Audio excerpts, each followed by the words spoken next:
की ज़रूरत है तो वो अरेंज कर दीजिए। तो हम यहाँ पे खड़े होकर सारी पूछा कितनी जगह आप काम कर चुके हो और कैसा कैसा एक्सपीरियंस रहा।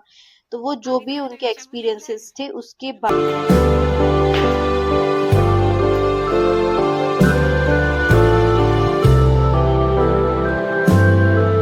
वो बता भी रहे हैं और कैसे क्या यूज़ करना है, कैसे इसको केयर करना है, सारी चीज़। तो फिर मैंने उनसे भी बात करा दी और फिर उन्होंने कहा कि पूरा इंस्टॉलेशन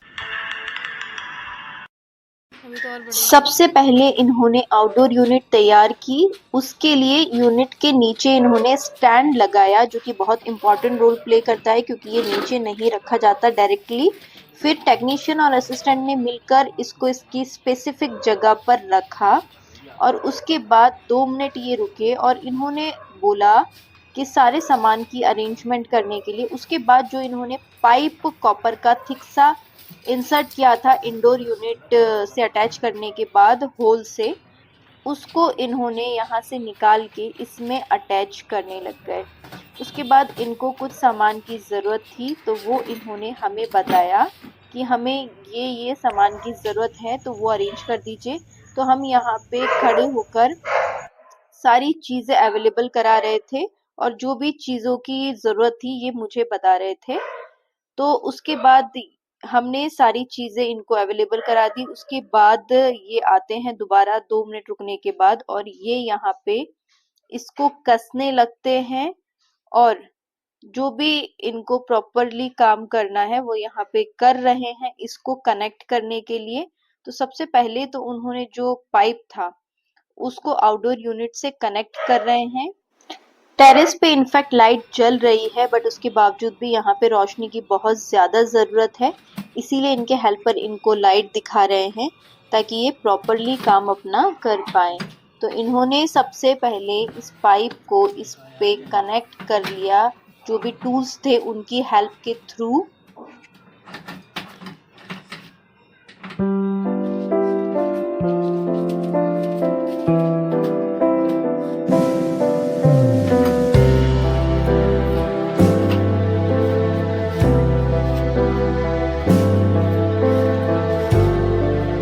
उसके बाद इनका जो मिजाज था वो काफ़ी हंसमुख तरह का था।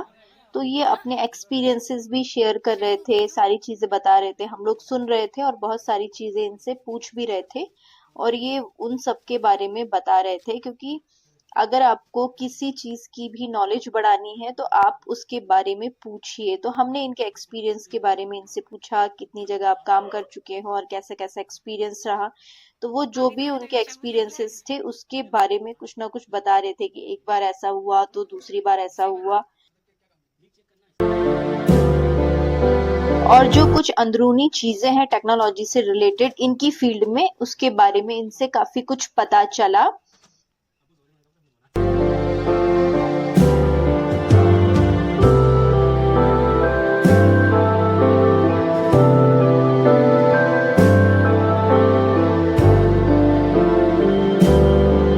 बाकी तो इनका नॉलेज काफ़ी अच्छा था और वो बता रहे थे कि आप जो टेरेस पे लगा रहे हैं ये वैसे अच्छा डिसीजन है आपका। अगर आप गैलरी में लगाते तो वहां से वायरिंग बहुत लंबी जाती।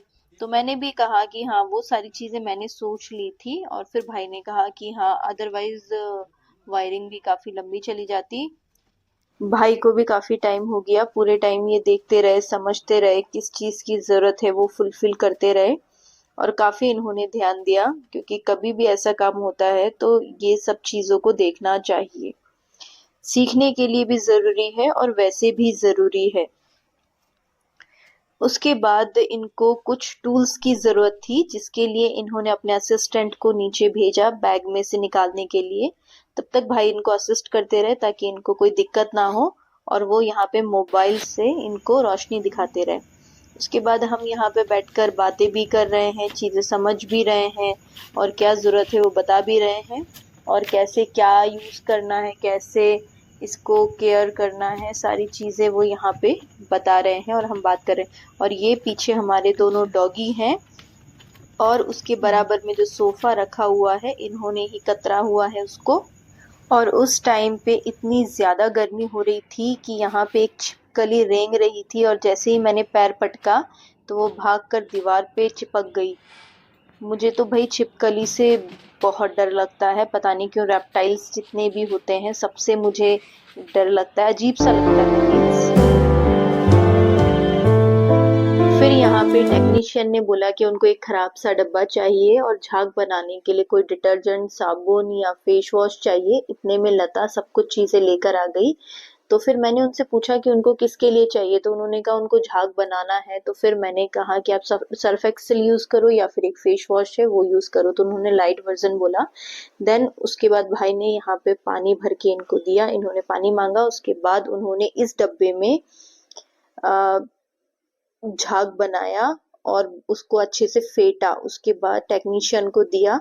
तो टेक्नीशियन उसके बाद यहाँ पे कुछ बड़े ध्यान पूर्वक कुछ चेक कर रहे थे और ये जो झाग था इसको इस कॉपर वायर के एंड पॉइंट पे लगा लगा कर देख रहे थे। बट इनको रोशनी प्रॉपर नहीं आ रही थी, तो इन्होंने मोबाइल की लाइट जलवाई और फोकस्ड वे में इससे देख रहे थे और ये झाग लगा रहे थे। मुझे समझ में नहीं आ रहा था ये यहाँ पे ये चीज कर क्यों रहे हैं। तो फिर मैंने इनसे पूछा कि ये झाग आपने बनाया फॉर्म और उसके बाद ये आप क्या कर रहे हैं। तो उन्होंने बताया कि ये बहुत इंपॉर्टेंट रोल प्ले करता है और इसको करना जरूरी है, क्योंकि इससे हमें पता चलता है कि ये जो आउटडोर यूनिट है इसका पाइप प्रॉपरली कनेक्ट हुआ है या नहीं। तो मैंने उनसे पूछा कि कैसे। तो फिर उन्होंने बताया कि ये जो झाग लगा रहे हैं इसको प्रॉपरली लगाना है और अगर इसमें से थोड़ी सी भी गैस लीक होगी तो हमें पता चल जाएगा। फिर मैंने वो भी पूछा तो इन्होंने बताया कि अगर गैस लीक होती है तो यहाँ पे बबल्स बनने लग जाते हैं।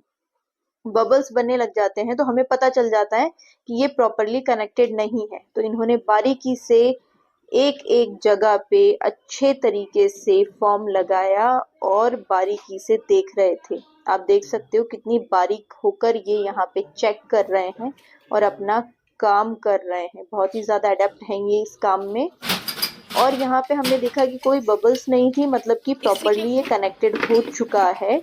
उसके बाद यहाँ का काम खत्म करके, आउटडोर यूनिट का काम खत्म करके ये नीचे जाते हैं और हम लोग भी इनके पीछे पीछे जाते हैं देखने कि किस तरीके से ये काम आगे कर रहे हैं।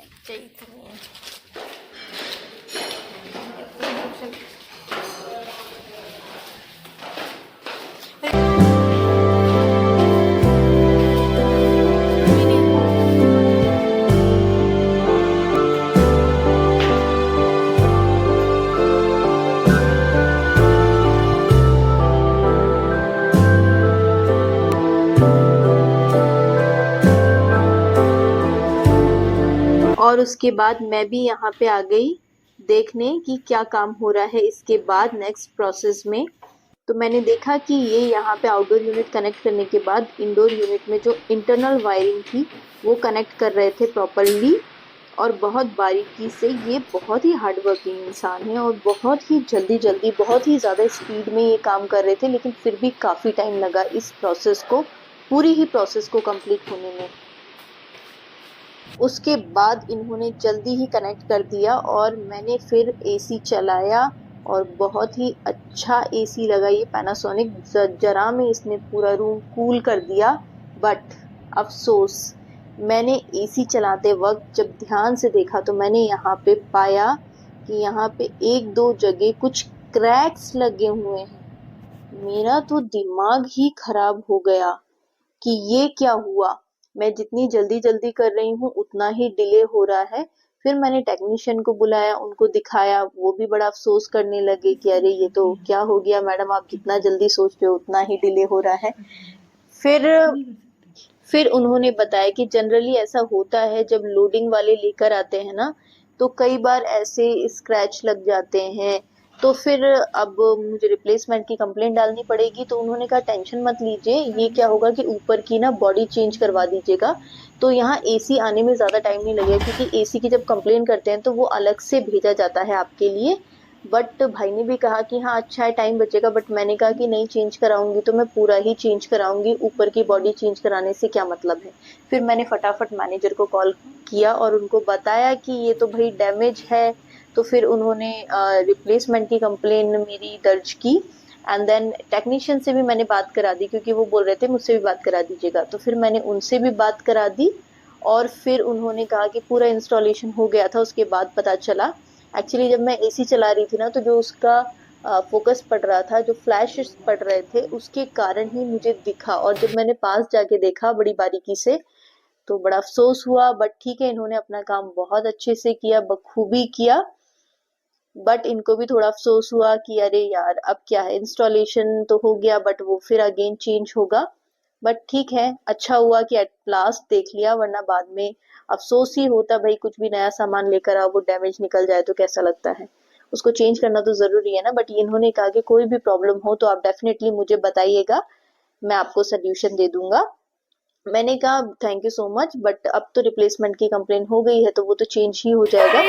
बाकी इन्होंने अपना काम करके ये जाने लगे।